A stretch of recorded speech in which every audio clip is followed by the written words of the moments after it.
Hello, everyone. Thank you so much for joining us for this week's installment of SBIFF Film Talk. I'm Audrey, and we are joined by the filmmakers of John Van Hamersveld Crazy World, Ain't It? So we're going to start off with the trailer from the film, and then we'll be back to talk to the filmmakers.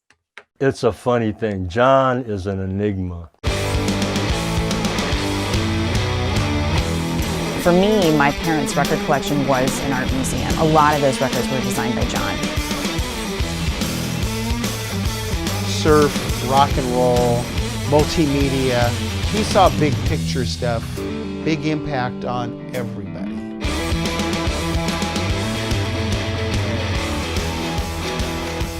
For John Van Hamersveld to not just have the Hendrix, but to have also the Endless Summer, that's miraculous.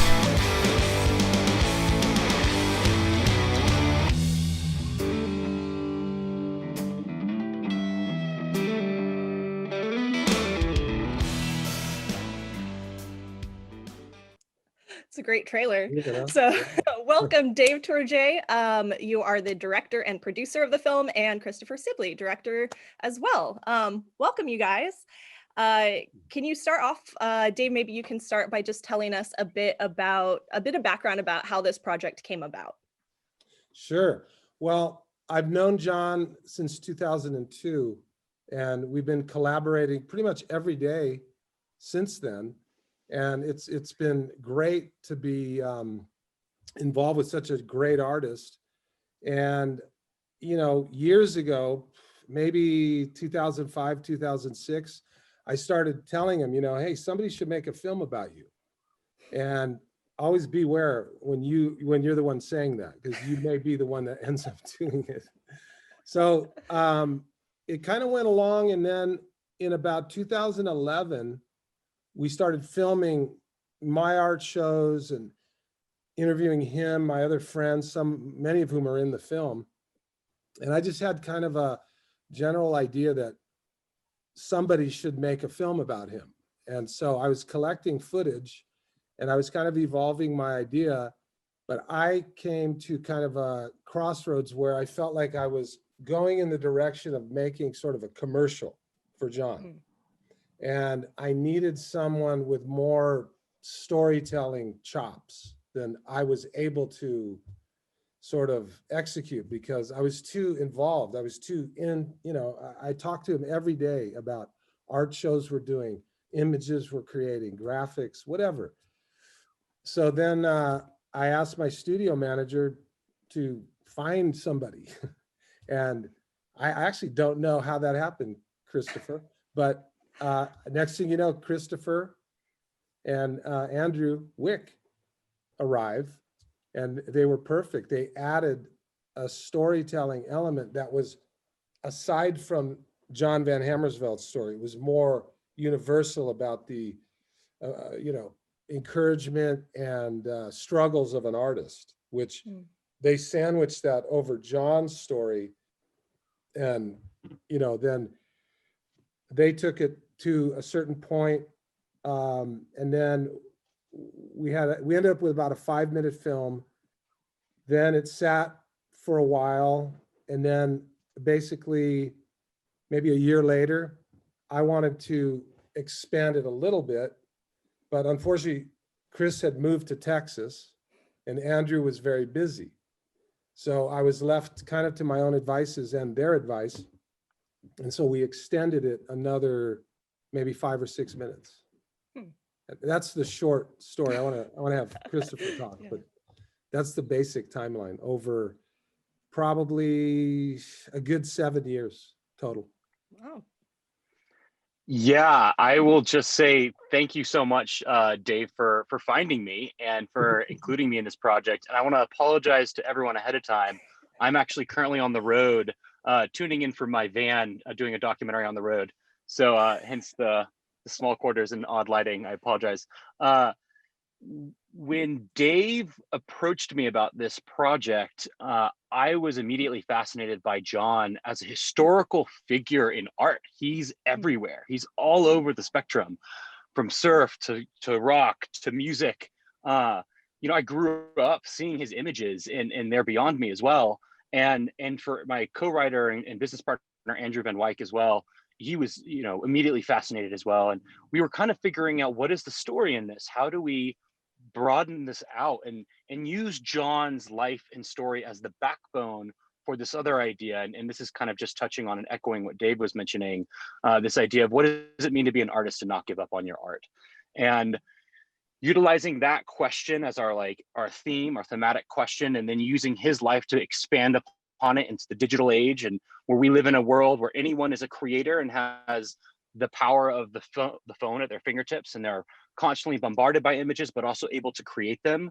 How do you make a mark, and how do you not give up on that mark that you try or are attempting to make? And for that, I think we saw our through line into this story, and in making this more universal, not just about John and his life, but about artists in general, and using him as an example, as someone that was able to affect the tide of his culture and also proliferate into the future. And I would say that one of the most difficult things for us was actually trying to create a documentary about a designer, because he had his ways of leading us into directions. So we had to constantly check ourselves and ask Dave advice on how to, get beyond certain topics. So it was a fun challenge, and we were honored to complete it about 6 years after beginning. Yeah, it's so interesting how this short is so meta, as they say, in a lot of ways, where you're dealing with all these artistic voices. I mean, huge voices in the art community, as Google told me, because if it's not obvious already, I'm pretty ignorant to the art world. But it was my experience was, when I looked up names, I saw iconic images. So you have all these really significant voices artistically, and then all these intersectional mediums. And here you are trying to put all of that into this particular medium of film.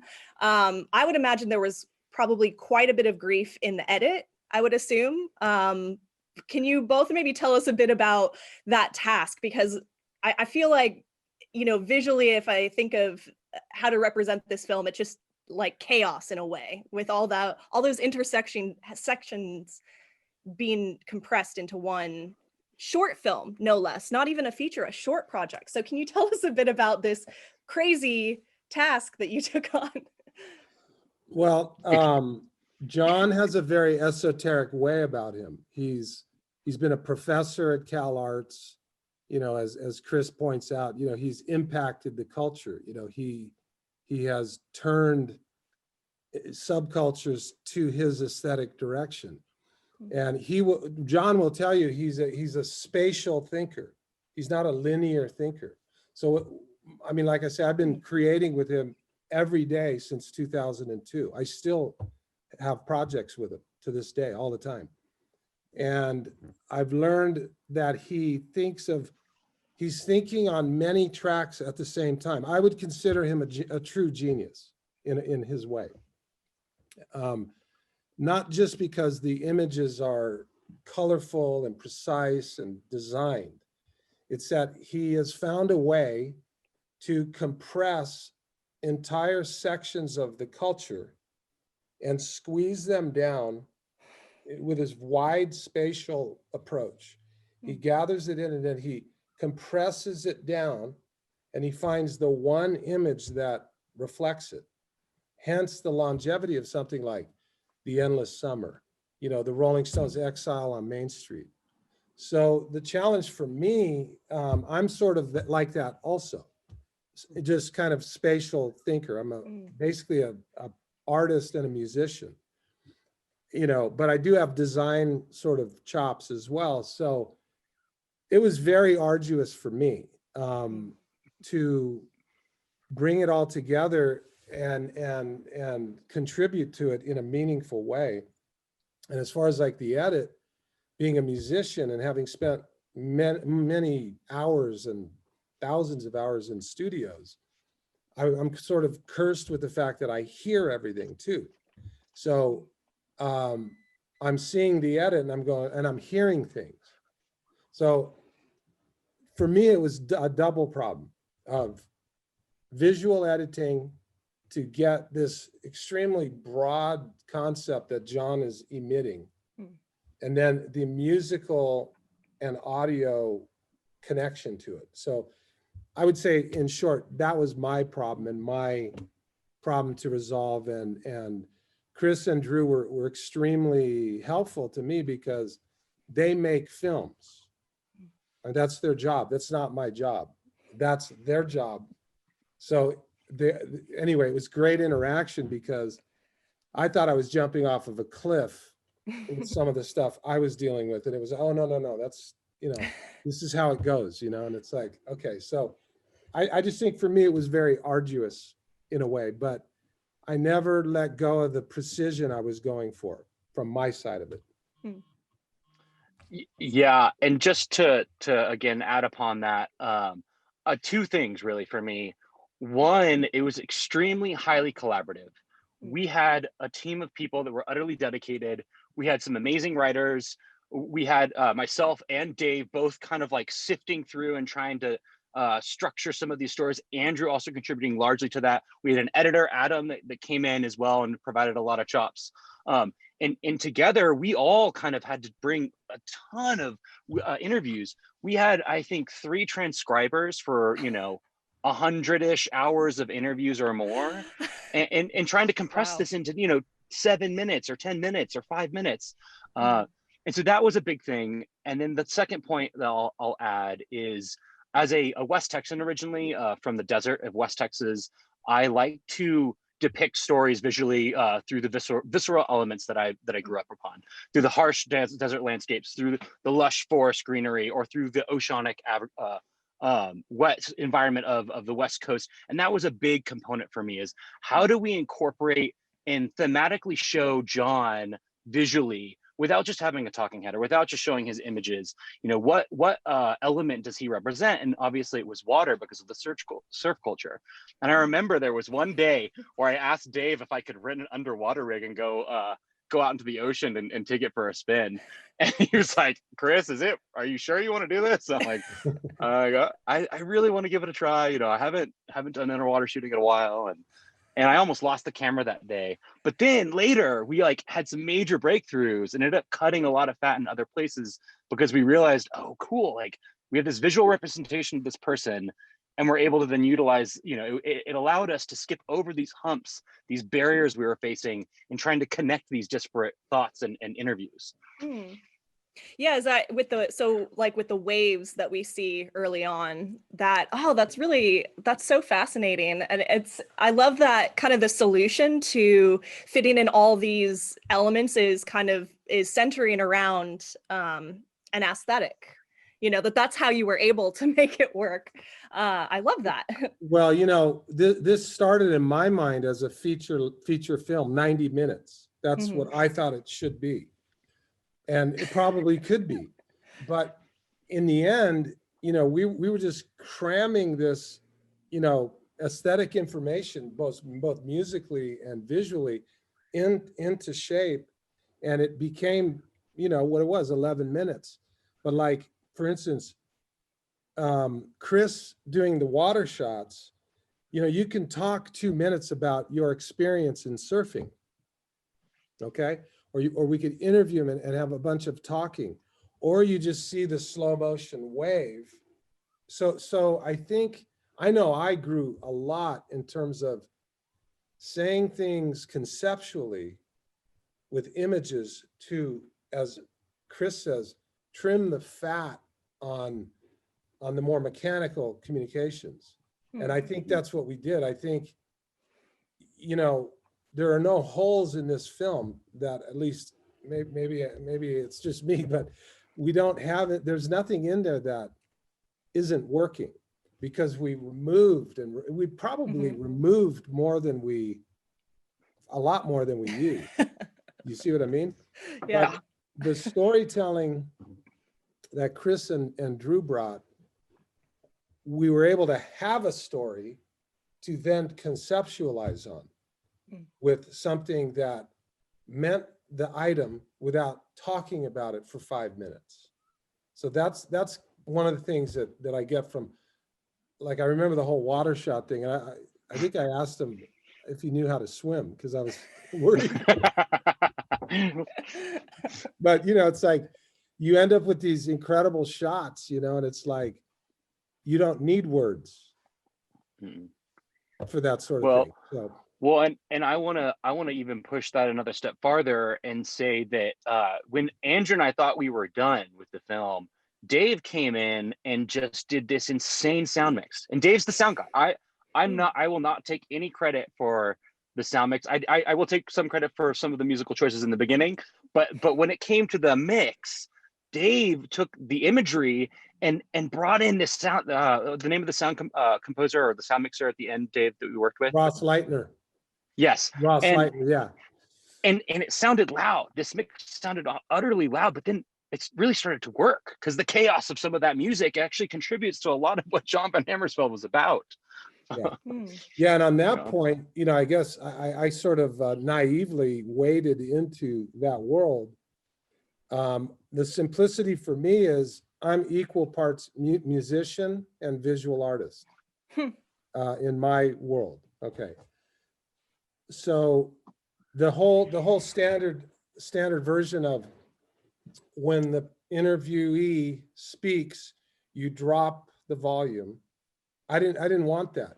I wanted the chaos kind of a rock and roll show where it's hitting you at, you know, 120 dBs, your friend's yelling at you and you're looking at them and you're going, yeah, it's great, man. And then, you know, it's just like everything's on the ragged edge where you could fall into the music and stop watching the visual and it makes complete sense. In other words, it's like a soundtrack, or you could come back to the visual and that makes sense, or you could just ride that kind of ragged edge.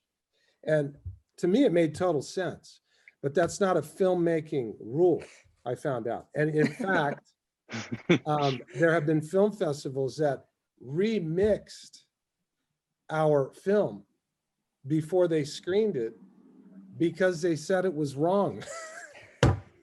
And remember, Chris? Ross Leitner is a genius in his own right. He's my engineer, like studio engineer guy. He's worked on Super Bowl commercials, Transformers, you name it. He considers this his best work, working with me with these crazy ideas that he even had to go to his boss and say, look, this guy wants to do it. And his boss said, do it.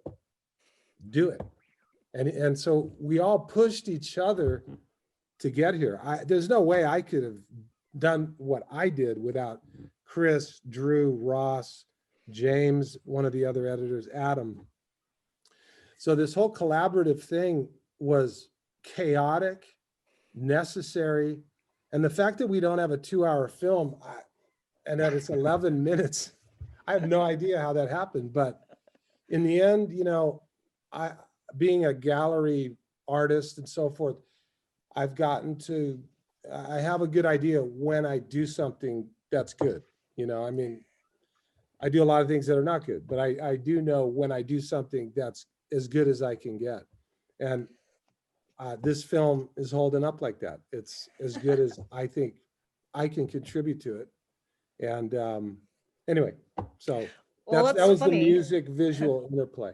Yeah. You know, Dave, you keep talking about the, you know, how you're a visual and a sound guy, and film is moving pictures and pictures and sound with movement. So it's funny to me, like hearing you describe this process for you, it almost sounds like, you know, as someone with such a long history as a gallery artist, as you put it, and in music, that film is kind of, it seems like your next iteration as an artist almost, or it's maybe the fusing of those two things in a new way for you is like what I'm kind of gathering or hearing. Would you say that's kind of a fair assessment?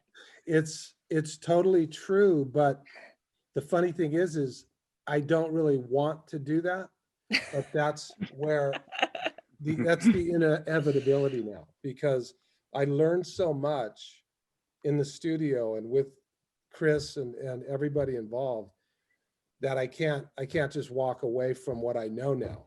So, and the funny thing is, He's got the bug. you know, and honestly, it's not like the joy and the sort of great feeling, you know, you get when your band shows up and you start jamming, or, you know, you got a good idea for a painting and you're in the studio, and, you know, that's a different thing for me. That's intense, but this is a whole other order of things. I have a long way to go to embrace it, but I am going there for sure. So Chris, how did you kind of guide him into the filmmaking world as someone who's very rooted in the filmmaking aspect? What was that like, kind of, you know, dealing with such a veteran artist, but kind of a new on the filmmaking scene, at least? What was that like for you as kind of the guiding filmmaker on this project initially? It was nerve-wracking. Dave is this immediate, like, hugely accomplished artist, and he's asking me, you know, to guide this, and asking me what the right choice is, and you know, what is our next step, and how do I see us moving forward? And we have these disparate topics and interviewees, and how do we connect them? And it was honestly a little bit intimidating. I was a little bit afraid. Because you had to tell him, Dave, like, you had to kind of tell him no at times. I would imagine. Well, and luckily, to Dave's credit, he gave us a lot of freedom. I would say of all of the collaborators I've had, especially in like higher positions like producers or co-directors, Dave gave us a lot of freedom to be like, I trust you guys. Like we would have some very meaningful conversations, long hour to 2 hour long chats, and then there would be a moment where Dave's like, yep, that sounds good. I'm going to trust you guys. Let's check in a couple of weeks. Like it was in the beginning stages. It was very much like that. And I really appreciated that, Dave, because that's where it allowed us to kind of find our way into that story. And then later, Dave, like when he, when we all became a little bit more involved, it was a little nerve-wracking because there were times when I had to be like, no, you know, this isn't a good decision. We shouldn't do this. Or yes, we have to go get that interview of that surfer up in Orange County because, you know, he's huge, you know, we need his voice, even if he just says one thing. And I think that ultimately, you know, it was, to Dave's credit, he gave me a lot of freedom. So that it wasn't as tall of an order as I thought it was going to be. And in those moments where we fought for the best reasons. You know, we were both arguing our hearts out, and then whoever's heart was bleeding more, they won the argument. And so we ultimately found the right decision, right? So it was, because it became like a, you know, it's every project is a child in a sense, and it becomes really important to you. You know, you have to, you know, you have to foster it well. And all for 11 minutes. It's hard to believe. Yeah, and kill your darlings, as they say too. Yeah, a lot of that. Yep. Oh, so just going back to the story really quick, I think something I love about this is narratively how you connect these two art worlds. I feel like, or maybe they're not two art worlds, but you bring this voice of wisdom from the past and show these images that were really significant in the 70s and 80s, and bring them into the context of now, where we're inundated, I think it says in the film, with imagery, but it's really positive, and it's encouraging. It felt like a kind of love letter from the past almost to the next generation of artists. Did I get it? You answered the right question. You're hired. You're hired. Yes. So yeah, can you just tell us a little bit more about that, and creating that narrative thread of the past to now, and kind of a, you know, hope for the future? That was, I have to say, the story of what you're talking about, I 100% give to Chris and Drew working together. That was me as sort of a bandmate, because I'm very comfortable in a band situation. You know, collaborating is what I, you know, being an isolated painter in the studio, I like it also, but I'm really comfortable with a band or a crew or something like that. So that was like their deal. My deal was historical. I'm a surfer, I'm a skateboarder.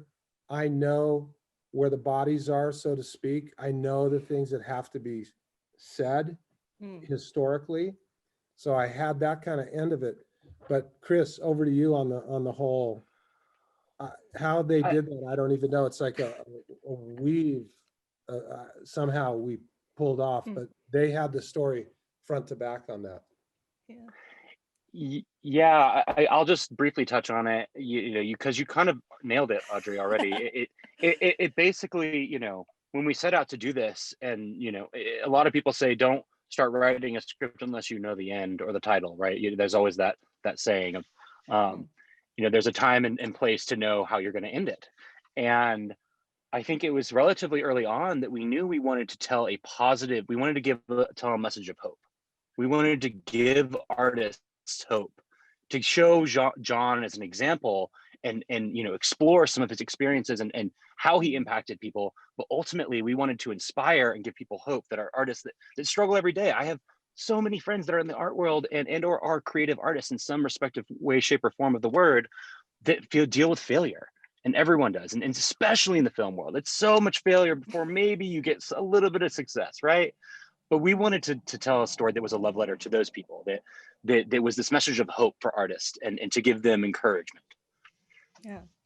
Oh, I loved that. Yeah. So then, last question before I ask you about the van, because I will. What would you say for both of you was if you were to kind of give advice, brief, succinct advice to either your past self or a filmmaker, maybe trying to do something similar to this film, what was it that you learned working on this project that you would pass on as like your quintessential wisdom that came from working on it? So Dave, how about you? I just think you need 1,000 of something to get one thing. You need to be prepared to work and to have your idea challenged, not 3 days in a studio, but week after week after week. And it's sort of like, I guess, a marathon versus, a short sprint.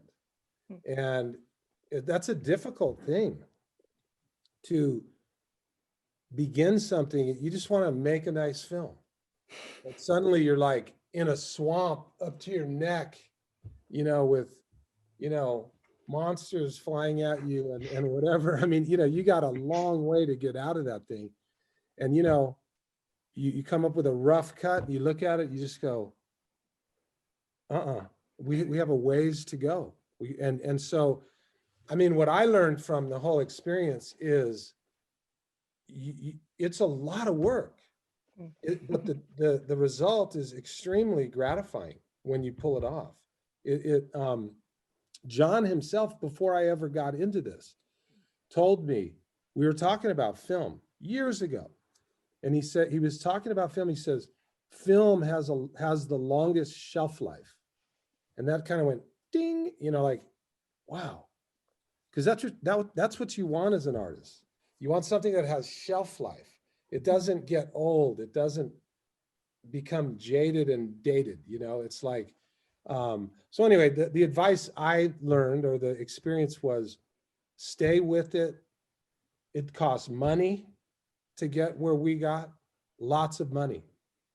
This is not, a few, meals and a couple of beers. This is like real money to get here, which may be why it's as refined and as good as it is, because we just kept going and paying and going and paying. And if Chris had to rent, water cameras, okay, go ahead, go do it if you want, that kind of a thing. So it's this long-term creation, and you have to stay with it. You have to be patient, and it's the most challenging thing I've ever done in my life. And I guess that would be my advice, is to understand that it takes time. You're gonna have to take 1,000 of something to get one, and you got to bring it together, and then you have to string it through, and then you have to have a thread of a story that people want to hear. So that's my advice. Great. I would say, thinking back on that film, there were a couple interviews in particular that I think were real deal breakers for the entire film. It really changed the course of the film once we had a certain couple interviews that I experienced, and those were usually happened when I stayed quiet more. And I would say that as an interviewer, as a director, or even as a cinematographer, whatever you're doing, being okay with the interviewees just being silent for 30 seconds to a minute, and in seeing what they say without even asking a question. I've always used to approach projects with, a strategized, detailed list of questions to lead people in certain directions about themes that I want to hear about, but it's not about that.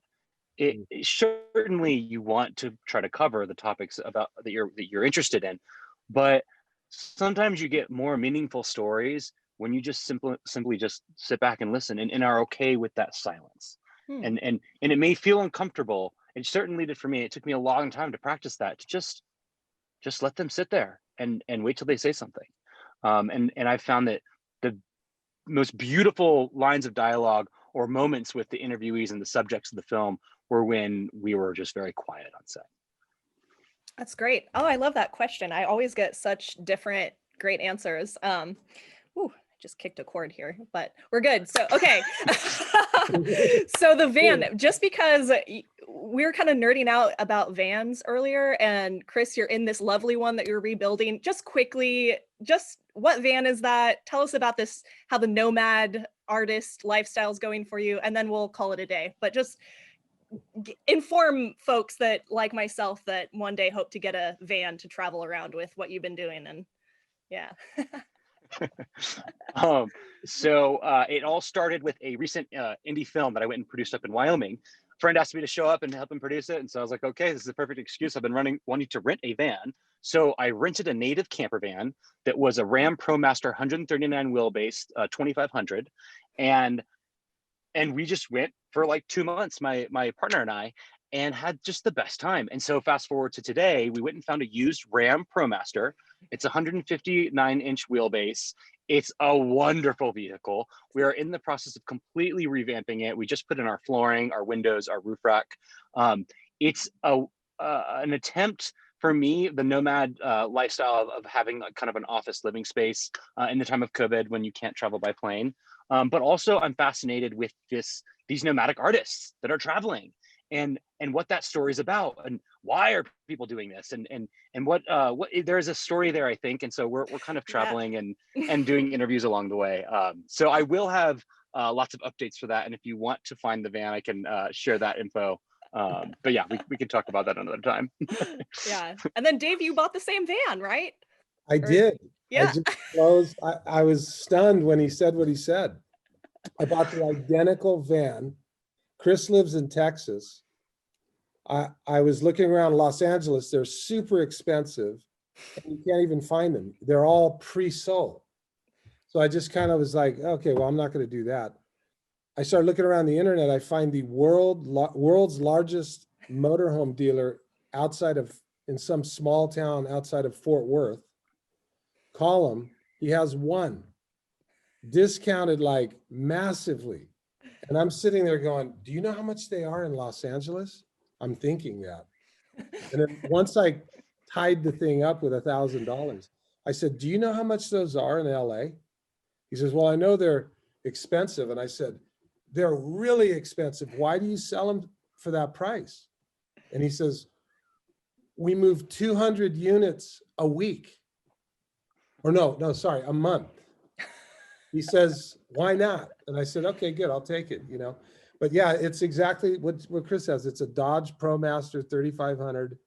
This one's already done. It's pretty Spartan, it's not like the big inflated motorhomes. I've actually had those, and I will never do that again. They're just too clumsy, but this is a really functional. Do you like how it drives, Chris, by the way? Yeah, I was just going to say, once you get over the hump of like cutting holes into the side of your car that you've just bought and like putting in windows and everything's working, driving it is a lot of fun. It's very agile. As long as you've got good tires, you can get onto dirt roads, and right. It's just a joy. It really has been a great project. But I will say to those listening that just be prepared to like watch a ton of YouTube videos and spend 100 hours putting together Excel sheets of research. Kind of like making a film, building a motorhome. Yeah, basically, yeah. Well, that's great. Oh my gosh. Well, thank you guys so much for joining us and indulging me with my van questions. Going a lot of directions. Yeah, I love it. It's on theme with the film a little bit, right? It's a crazy world. All right. Well, we'll be back next week next week actually on Wednesdays when we're going to have our next week's film talk, because we have a holiday on Thursday. So we'll see you then, and great having you guys again, and best of luck with the film and its continued run, and take care. Thank you so much, Audrey. It's been a pleasure. Thanks. Bye. Bye, guys.